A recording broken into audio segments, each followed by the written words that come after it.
Good afternoon, Tuscaloosa and our internet world. Welcome in. This is the Monday edition of the Joe Gaither Show right here on BamaCentral and BamaCentral.com.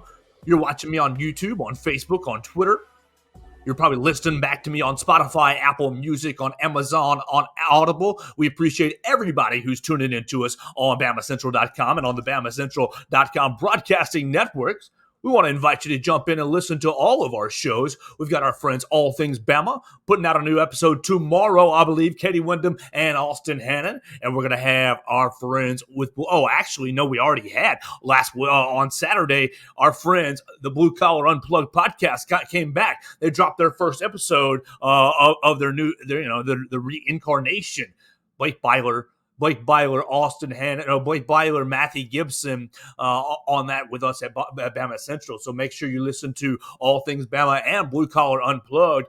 New episodes dropping now weekly for all of those. You got 3 shows on the BamaCentral.com broadcasting networks, and I'm very proud to be a part of it. You can find us on Twitter at Joe Gaither6 if you'd like to jump in and join us on Facebook as well at Joe Gaither, on Instagram at Joe Gaither6, pretty much everywhere you can find us on social media at Joe Gaither6. All right, so what are we going to do on a Monday? Well, first, let's talk about what we're going to do all week. I've got a bunch of lines in the water for different interviews. Hopefully, we're going to have a fun week and fill it out with some interesting people. I got a couple recruits I've talked about. Yeah? All right, great. Okay, great. All right, Miss Julene is giving me a sound check. I really appreciate that. Okay, great. Excellent.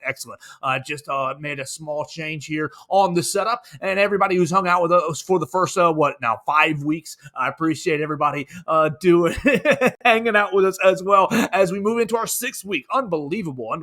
So I got a couple lines out to some different recruits, some different coaches, and different people out there in the Twitterverse. On Friday, I believe we're going to be joined by Hunter Johnson, my friend Hunter Johnson. We'll talk all things Alabama, really all sports with Hunter because he's the man. You follow on Twitter at Burner L. Johnson, and you probably heard Hunter and myself on some Tide Hoops pregame shows throughout the basketball season the last 2 years. Love Hunter, and I believe that he will be joining us on Friday to talk really all things Alabama sports. We'll do kind of a year-end wrap-up, and then we'll talk about we'll focus on basketball, but we'll jump around all things Capstone on Friday at 1 o'clock. So that's what's locked in. The rest of the week is kind of up in the air based on, different people, lines in the water. We'll see who we can bring in. You follow us on social media, and you will find out who's on the show as soon as I find out who's on the show. When we get confirmation, I go to my little graphic machine and build one up and do the best I can.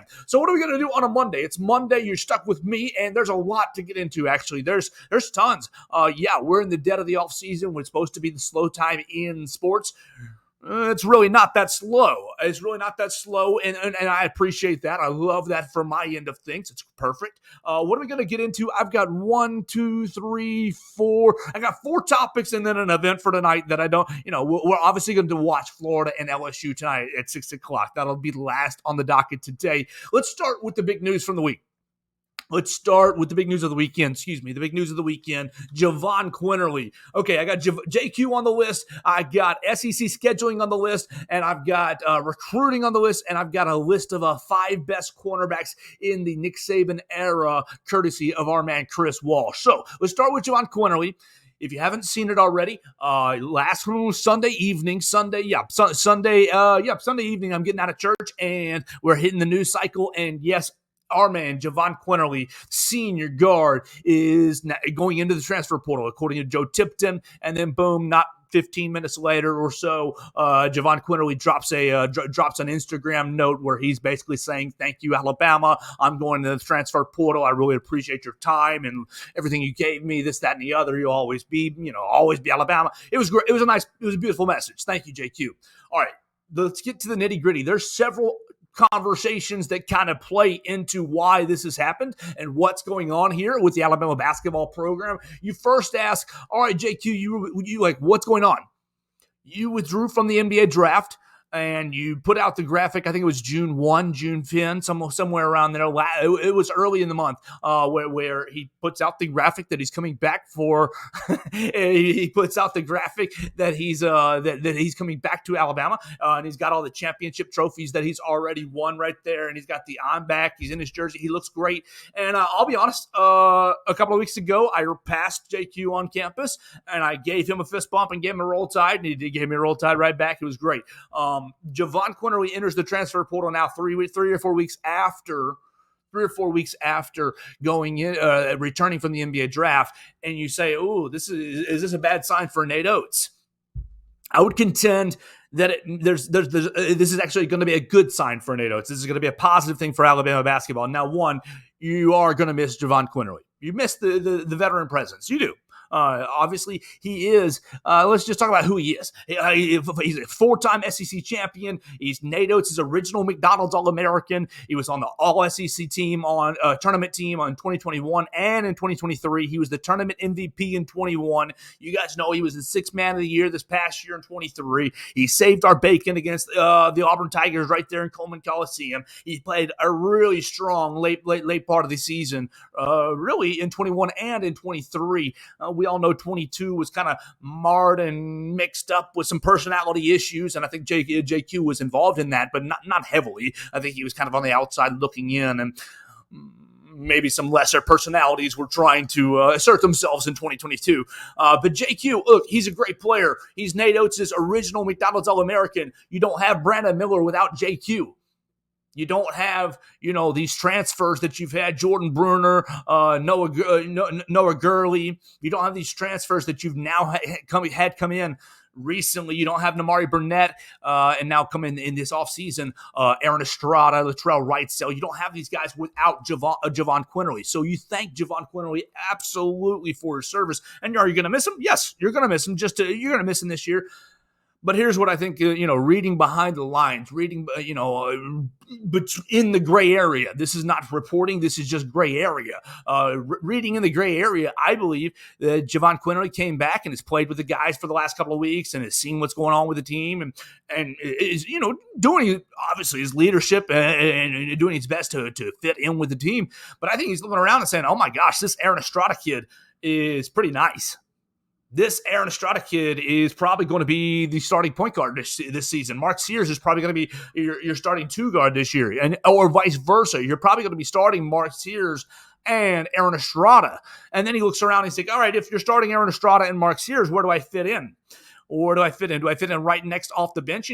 SEC Sixth Man of the Year. Oh, he looks around and sees Latrell Wrightsell and Davin Cosby, and I think he sees his time on the court maybe dwindling, maybe not being as not serving as large a role with the Alabama Crimson Tide team as he's served over the last 3 years. Now, I love you, JQ. I'm definitely going to miss you. I'm absolutely going to miss your edge and your attitude. People are going to say, "Oh, we're good riddance, turnover machine, XYZ." No, I'm not going to remember you that way. I'm going to remember you as a great player in this Nate Oates era. I'm going to remember you for giving me that feeling in Coleman Coliseum down against Auburn, forcing it into overtime and really leading the Alabama Crimson Tide team to the SEC regular season title. I think, JQ, I'm going to miss you big time. But what is it going to mean for this Alabama program? I think it means that Alabama is looking very nice in the backcourt. I think, JQ, I'm not going to say he's going to be selfish, but I don't think he wants to, sit the bench and, play 10 minutes a game. I think he wants to go play somewhere that he's going to find himself at least 15 to 22 to 23, 25 minutes of action per night and be leaned upon. And he deserves that. Come on, he deserves that. He's taken Alabama to 3 straight NCAA tournaments in his 3 years of action. Last time Alabama did that, 02 to 06. So, it's been a minute since we've had a player of Jahvon Quinerly's caliber. And really, Jahvon Quinerly sets the entire table for the rest of the Nate Oates era. I'm going to miss you, Jahvon Quinerly, but, you equate him to, you look at Jahvon Quinerly, you look at Nate Oates versus Nick Saban and basically the program that Nick Saban has built. Jahvon Quinerly equates to, he wasn't from Alabama, but he equates to your Julio Jones, who says, you know what, I'm going to ride with the tide, Nick Saban. Everybody was after Julio Jones as a 5-star recruit in the '08 class. And he says, okay, you're not promising me anything. Alabama's not that good, this, that, and the other. Well, NATO, it's the same sort of thing. We all remember Alabama was coming off of a NIT first-round loss to, a 16 seed. Was it Norfolk State? Who the bleep was it? We lost to a 16 seed at home in the NIT. It was awful. It was absolutely disgusting. And so what does NATO do? NATO says, you know what? I'm coming in as a new hire. You fired Avery Johnson.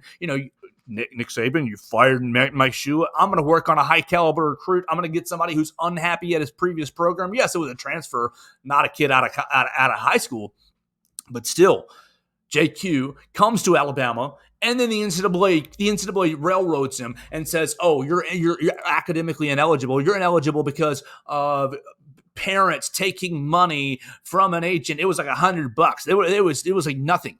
You all know JQ. If JQ had come into college 2 years later, he would have been the king of NIL. You guys may not realize this, but just type in Jelly Fam on your YouTube, and you will see highlights of Jahvon Quinerly's high school days. Jahvon Quinerly and several other high-profile hoopers in the New Jersey, New York area basically made the Jelly Fam moniker popular, but he wasn't able to profit off of it. He wasn't able to, make his name, image, and likeness is off of the Jelly Fam because it was before the NIL. Well, he gets in trouble. The NCAA kind of slaps him. He's one of the last players. He's one of the last players to get, harassed with, taking taking money or working through an agency. He's one of the last players that the NCAA has any teeth on.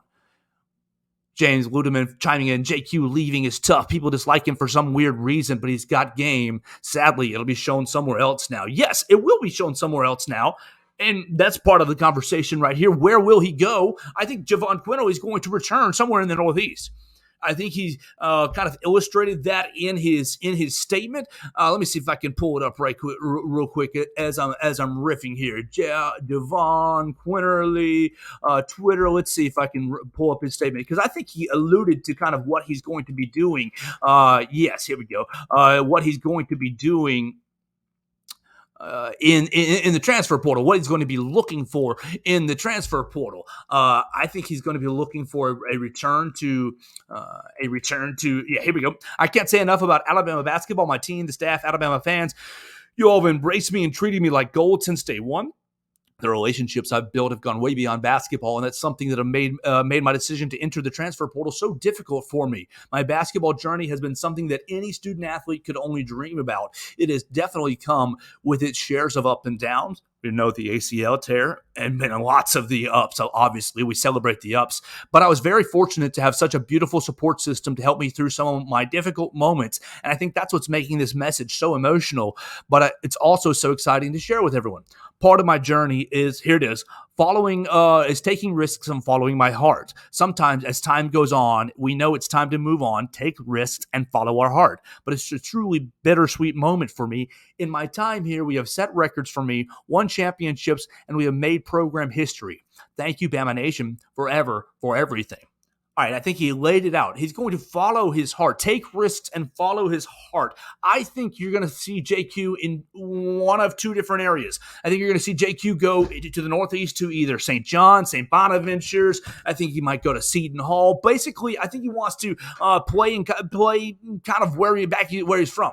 I think he's very prideful of the New Jersey Jelly Fam, of the being from that area. And why not? He was like the number one player in New Jersey of his high school era. Very well regarded over there. Or I think JQ might ultimately go into European basketball already. He might say, I'm done with college. You know what? I'm going to get paid. I'm going to find a nice role on a European team. I think the sky's the limit for JQ. The sky's the limit for Jahvon Quinerly. I am going to miss him, but I do kind of think that this is I do kind of think that this is a good sign for Alabama basketball, considering, he looks around at what's going on in the backcourt and it's like, oh, I might not get as many minutes here this year because I think Aaron Estrada, Mark Sears, I think the three of them, Latrell Wright, so Davin Cosby, the early enrollee from last year, you think about a guy who reclassified and filled that final scholarship spot. So what does this do for Nate Oates? Nate Oates actually goes right back into the transfer portal, and Nate Oates, he's figuring out West Virginia. That's who he's going after, a West Virginia guard. Jalen, nope, West Virginia guard. Oh, buddy. It would have been better if you were prepared for this. So Nate Oates is pivoting. Nate Oates is pivoting off of, now he's got an open scholarship spot. He would have been fine with one open scholarship spot, but I think that he doesn't want to have two open scholarship spots, especially in the backcourt. With losing some veteran leadership. Like here we go. Yes, perfect. Reached out to Joe Toussaint from West Virginia. So now he's basically he's available. Joe Toussaint is a grad transfer. He's available because of the whole firing of Huggins, Bob Huggins, yes, because Bob Huggins had obviously the DUI 2 weeks ago, and those players now have a certain window to hit the transfer portal and remain their eligibility. So Joe Toussaint is kind of being the alleged target to replace Jahvon Quinerly for Nate Oates. So look, in Nate Oates I trust, in Nate Oates I believe in. We now have two open scholarship spots for the Alabama roster, and I think that Nate Oates is going to go out and fill it to the best of his ability, whether it's Joe Toussaint, whether it's a forward. I think we're going to fill. I don't think we're going to fill them both. I don't think we're going to fill both the scholarship spots, but I do think you're going to see Nate Oates hit the portal and get one more player. All right, so what is our reaction to all this is my final kind of question on the JQ front. Look, here we go. Julian grad transfers play immediately. You're exactly right. And he would be available to play immediately. My reaction is bittersweet. I take a lot of what JQ put into his statement, and I echo it. I echo it in a large way because, I loved his style. I loved his edge that he brought to the brand. I loved Jahvon Quinerly trolling Auburn fans on Twitter. I loved his edge that he brought to the program. I know some people could have gone without the turnovers that he kind of was perpetually known for, but I think you kind of take the good with the bad with JQ. JQ grew in this program, not only as a player, but JQ grew as a man, and that was evident. JQ grew as an adult, and that was very, very evident, especially from 2022 to 2023. I think you're missing a big leader this coming up year. Now, yeah, you're probably replacing it with higher talent. You're probably replacing it with greater talent, maybe a little bit longer wingspan, maybe a little bit better driving ability. I think you are going to get better on the court. But we're going to miss Jahvon Quinerly, and he's going to have one more year of eligibility remaining. I do predict that he will end up in a Northeastern university, somewhere where he can play closer to home and get on the court. Imagine him at St. John's with Rick Pitino. I think Rick Pitino would love him to play for him, being a scoring first point guard. It'll be interesting to see where he lands. But I, for one, will be pulling for Jahvon Quinerly wherever he lands. Hey everybody, happy June. Hey everybody, happy June. Exactly right. Happy June. It's June 26th. Oh, as it's June 26th, let's put a tiny pause in the sports programming, and I'll say happy birthday to my mother. Okay, Gaither, I love you very, very much. Thank you for everything. Oh my gosh, would not be here without you. Happy birthday, mother, on June 26th, turning 29 years old. We love you very, very, very, very much and appreciate you deeply, so much. All right, let's keep this thing rolling. Let's get back on the sports topics, and let's talk about, we're still talking basketball. We did have some news. Had a little bit of news this morning. SEC dropped its schedule. Well, dropped their opponents. Alabama's opponents were released for the upcoming 2024 basketball season. This coming up fall, 23-24. So basically, it's going to start last week of December into 2024. Alabama's home games. All right, so we're going to run right through them, and then we'll hit some quick observations from who we got. Alabama got Auburn, Arkansas, Florida, LSU, Mississippi State, Missouri, South Carolina, Tennessee, and Texas A&M at home for this coming up 2024 season. On the road, Alabama's going to go to Auburn, Florida, Georgia, Kentucky, LSU, Ole Miss, Mississippi State, Tennessee, and Vanderbilt. All right, so there's your opponents. That's what, 9-9. That's 18 opponents. Okay, so you're playing, obviously, Auburn at home and home, Florida home and home, LSU home and home, and Mississippi State home and home, and Tennessee home and home. That's your what, 5? That's your 5 home and home opponents. So other than that, you're hitting the road. Here's some of my observations. This year, Alabama's not going to Arkansas. Very, very happy that Alabama is not going to Bud Walton Arena.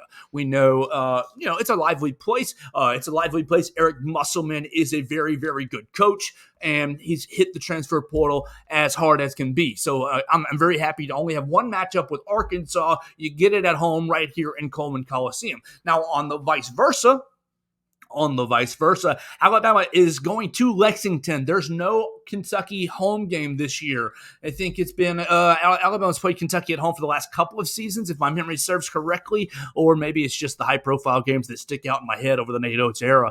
But Alabama heading to Kentucky. It's going to be interesting. Look, we all know Coach Calipari brought in the number 1, number 2 recruiting class in the country. He is having some issues at the moment with some stability with their roster, but they're obviously going to be very, very talented, and going to Big Blue Nation is going to be a challenge. The other road game that you see going to Vanderbilt.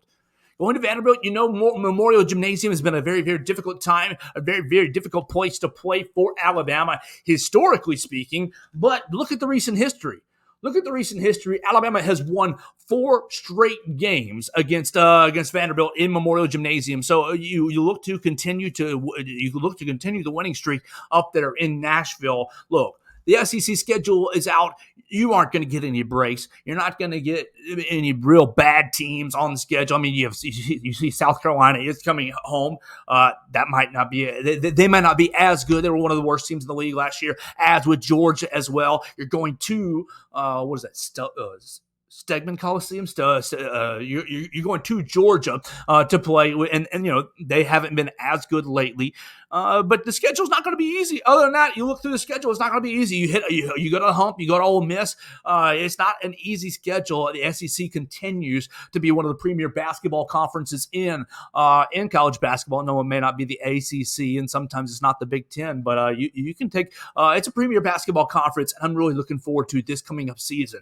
As we outlined in the previous conversation with JQ, look, it's going to stink to play without Jahvon Quinerly. You look at the Alabama roster as it's coming back. And you see Mark Sears, Rylan Griffin, and Nick Pringle as the only scholarship players returning from last year's roster. Oh my gosh. And so you worry. I do worry about chemistry. I do worry about how the team is going to gel together, if they're going to gel together quickly, and if they're going to buy into the Nate Oates system. Look, there is ample evidence now. There is 2 of the last 3 years worth of evidence. If the basketball players buy into the Nate Oates basketball system, if you buy into the basketball system, you're going to put a winning product on the floor. And when you put a winning product on the floor, you're going to have players that receive NBA draft attention. You look at the last 3 years, and you've just seen it with Josh Primo. You've seen it with Herb Jones. You've seen it J.D. Davison. Obviously, last week with Brandon Miller and Noah Clowney. All you have to do is buy into the Nate Oates system, and you too can have an SEC championship season. If the cards fall correctly, and you can put yourself into contention or in conversation for professional opportunities, and I think Nate Oates does exactly that. So yes, you look at the team and you see very, very little experience returning. Only Mark Sears, Rylan Griffin, and Nick Pringle. You think about their contributions last year. Sears obviously a heavy contributor, but Pringle and Griffin few and far between on their games.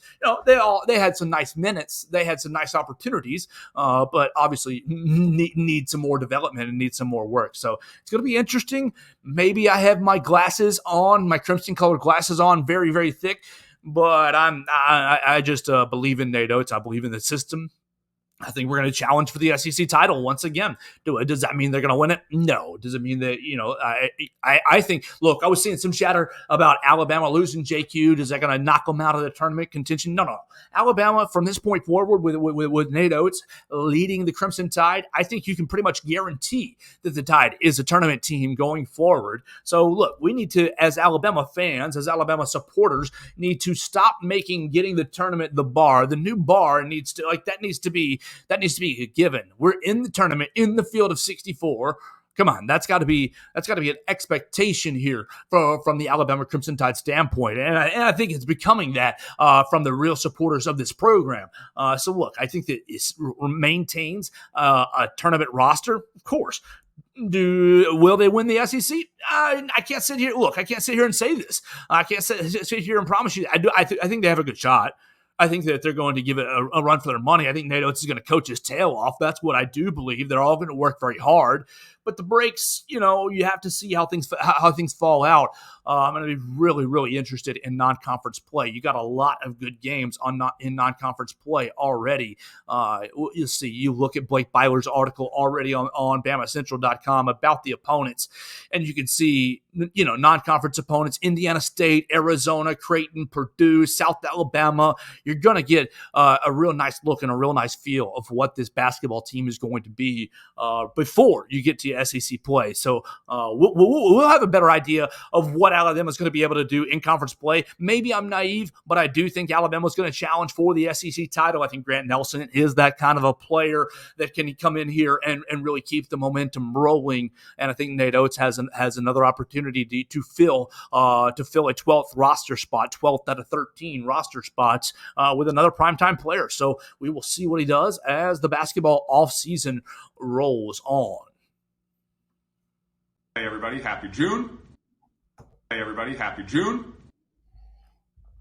All right, we got to come up with a July sound, as July is just around the corner, June 26th. I got two more topics left on the table today, and they're going to flip to football. Alabama football. Let's talk about recruiting first, and then we will have a debate on a list that Chris Walsh put together for BamaCentral.com. All right, football recruiting. It was a huge recruiting weekend this past weekend.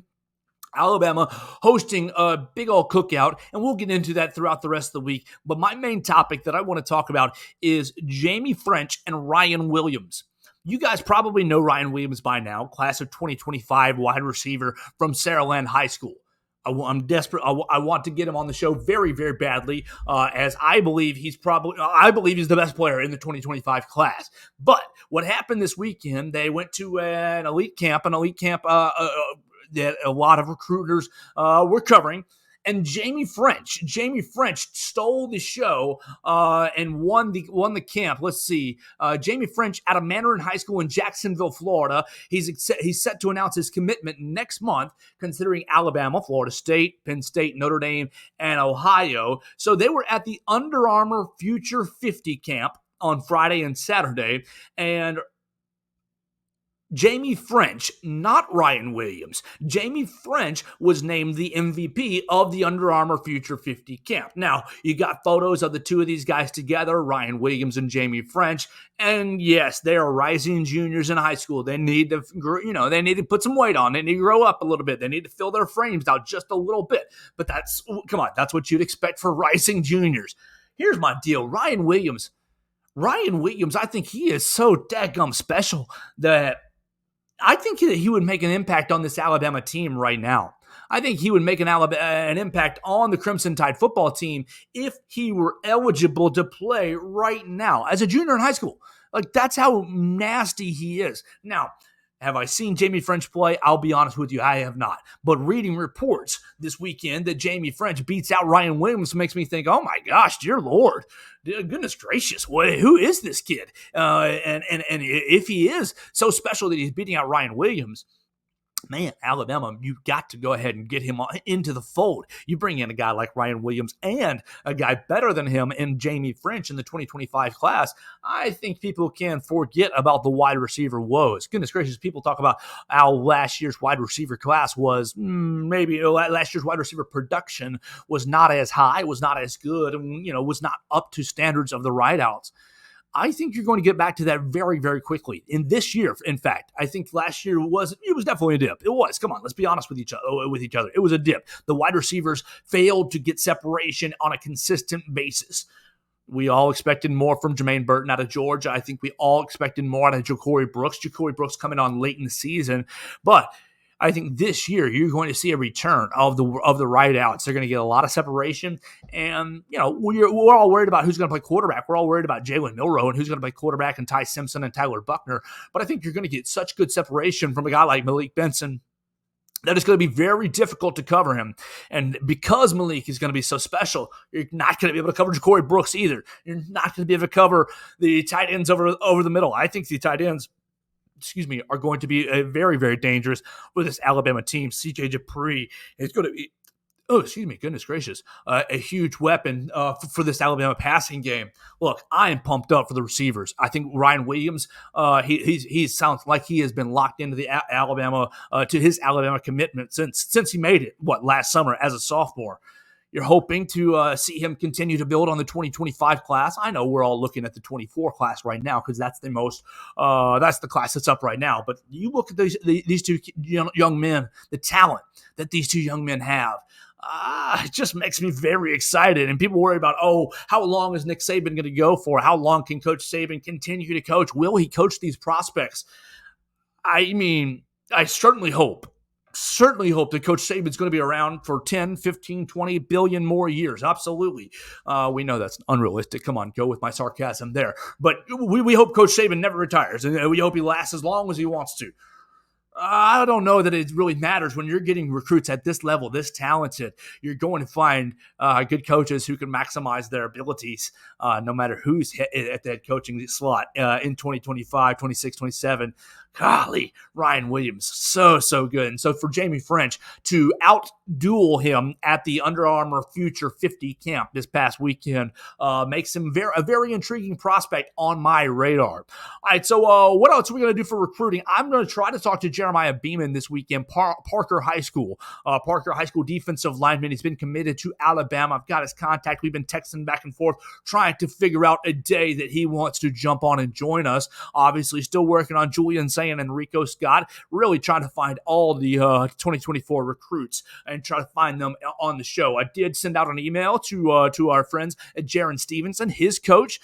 So hopefully maybe we can get Jaron Stevenson on the program as well, just letting the people know what we're working on behind the scenes. Obviously, you never know with these young men, and you never know with these athletes. They're obviously very busy, so we'll see if they can make some time for us. We would greatly, greatly, greatly appreciate it. That's kind of what we were working on behind the scenes. All right, I think we got a little bit of time left in the show today. Hey, everybody, happy June.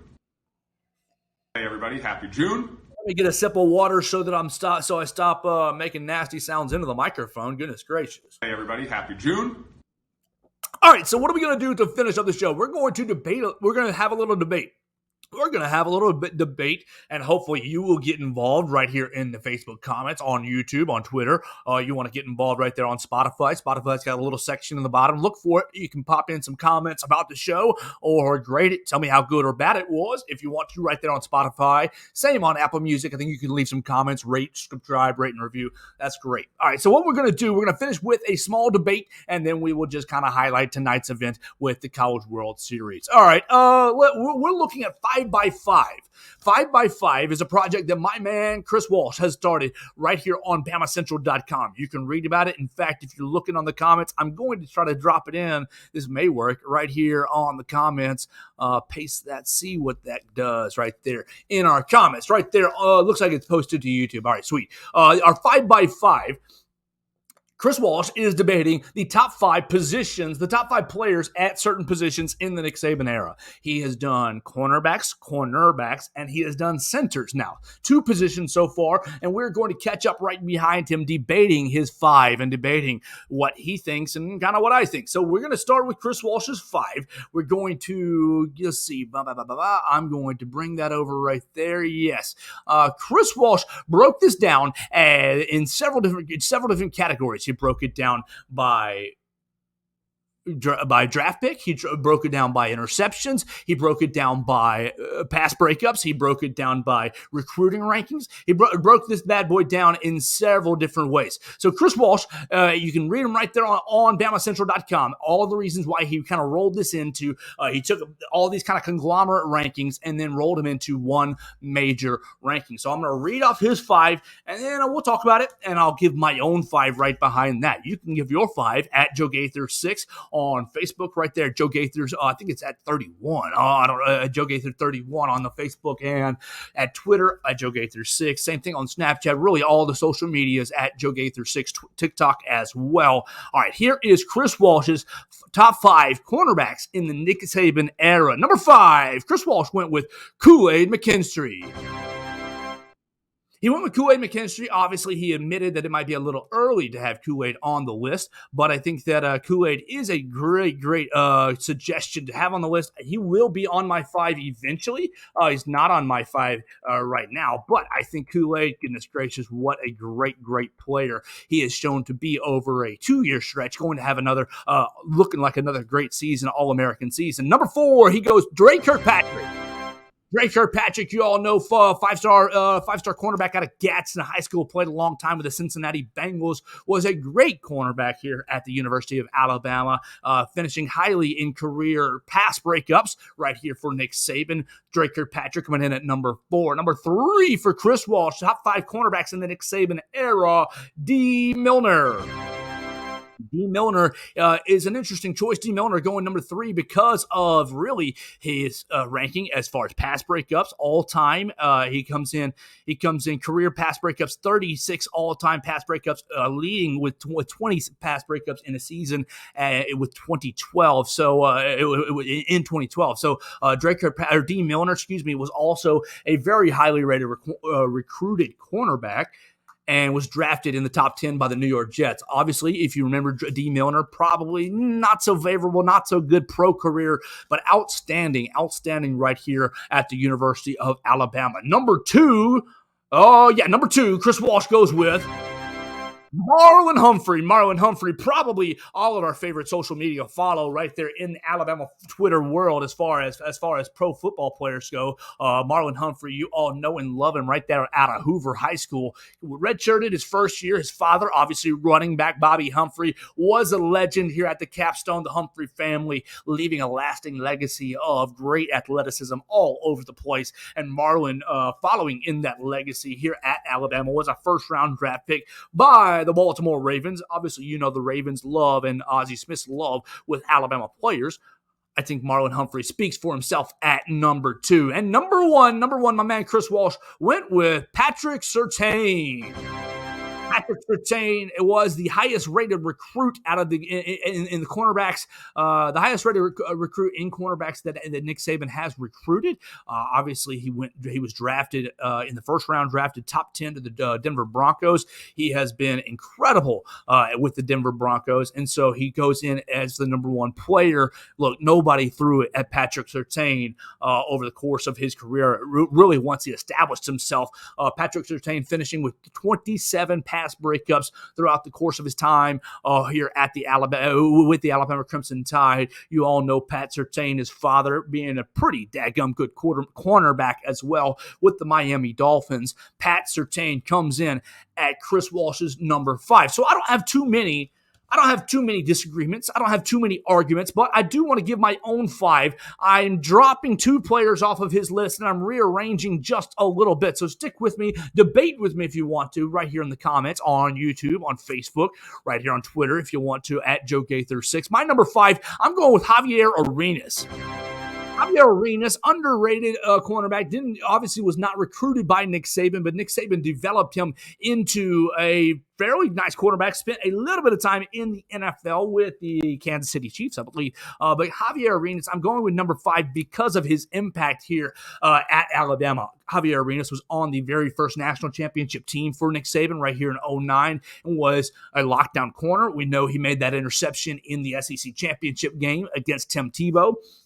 And Javier Arenas was a dangerous punt returner, kick returner, but primarily a punt returner. Javi was a great player, underserved and underrated, often forgot about player in the Nick Saban era. So for me, my number 5 cornerback is Javier Arenas. Number 4, I'm going with another underrated cornerback. Number 4, I'm going with Kareem Jackson. Kareem Jackson, also not recruited by Nick Saban, but went as a first-round draft pick to the Houston Texans. First-round draft pick has been playing in the National Football League, a 15-year career. Was advised by Nick Saban to return to school, but obviously the scouts liked what they saw. Kareem Jackson was also a part of the, I believe it was a part of the first national championship team, the 2009 national championship team. And look, you got to have great corners. So Kareem Jackson and Javier Arenas come in at number 5 and number 4. Kareem coming in at number 4. Obviously, I think probably give him the edge because of the NFL longevity. Yes, he's changed from corner to safety, but still holding up and cashing paychecks in the National Football League. My number three is Marlon Humphrey. I'm going with Marlon Humphrey at number 3. I'm going with him at number 3. He redshirted. I'm putting Drake Kirk over him just because of the impact. I think Drake Kirk was earlier and basically kind of continued the legacy. Drake Kirk started kind of the Alabama, I'm homegrown, I'm getting recruited by Nick Saban. I think Drake Kirk was in 2012 and Marlon was in 2014, I believe. So they were right back to back. I'm going with Marlon number 3, just on a feel. I like Marlon as number 3 in the Nick Saban era. I kind of just like number 1 and number 2 better. We'll just be honest with you. Number 2, I'm going with Drake Kirkpatrick.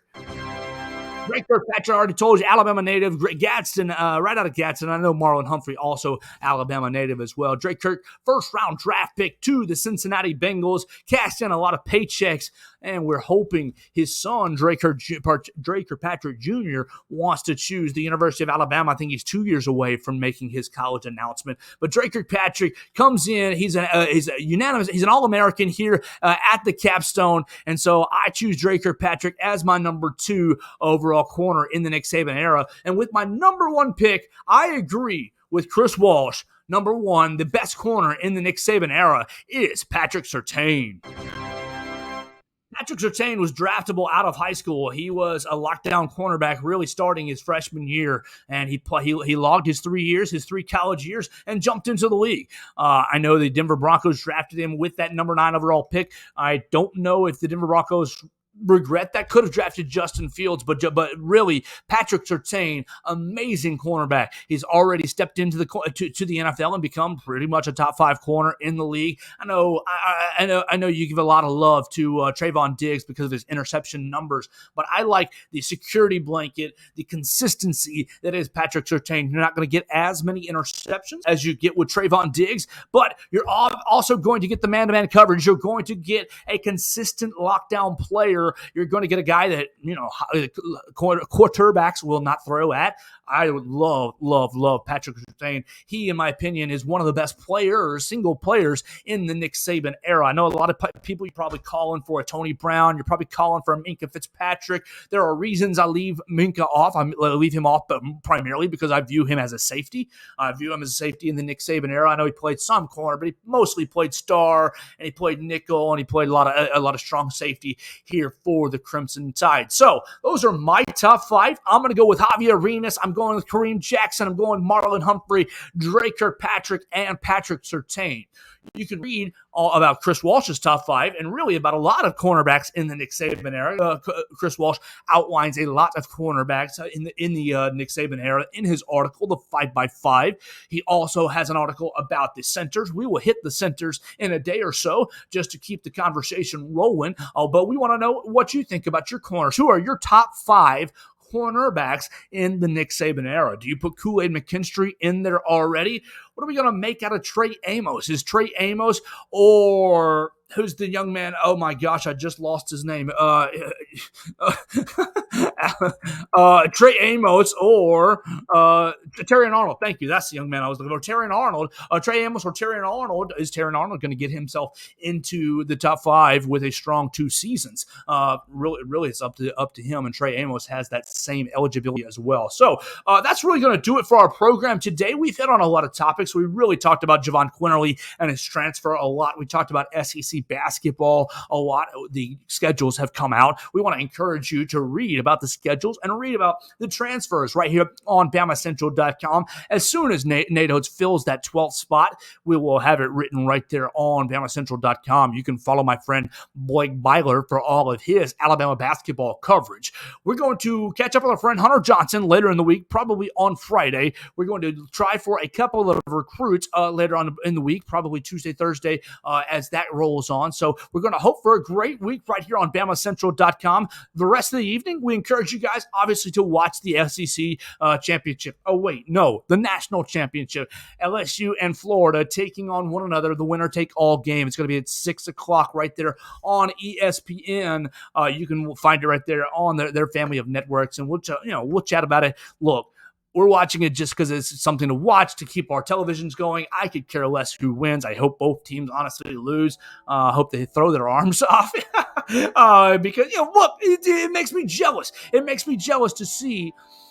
Makes me jealous to see Cade Woods transferring to LSU. It makes me jealous to see Colby Shelton transferring to Florida and to have those 2 programs thriving in the College World Series. It definitely makes me jealous. So we'll watch that tonight, and hopefully we'll chat a little bit smarter to see who wins the national championship. Give them their flowers, obviously. And flowers definitely needs to be given to the LSU fan base, drinking like 40,000 blue shots of Rocco's insane over there. Crazy. So I appreciate everybody jumping in, joining me all show today. You can find me again at Joe Gaither 6 on the Twitter machine if you want to comment on anything to talk about or want to send me any criticisms. Tell me what are my hair. Okay, send us all comments, queries, questions, and complaints right there at Joe Gaither 6. Search us up on your Spotify, Apple Music, Audible at Joe Gaither on the Joe Gaither Show on Bama Central. We got 2 other shows on Bama Central, All Things Bama and the Blue Cow Unplugged podcast. We encourage you to check them out as well as new episodes are dropping. We will be back tomorrow at 1 o'clock. We hope you guys jump in and join us right here on the Joe Gaither Show on BamaCentral.com.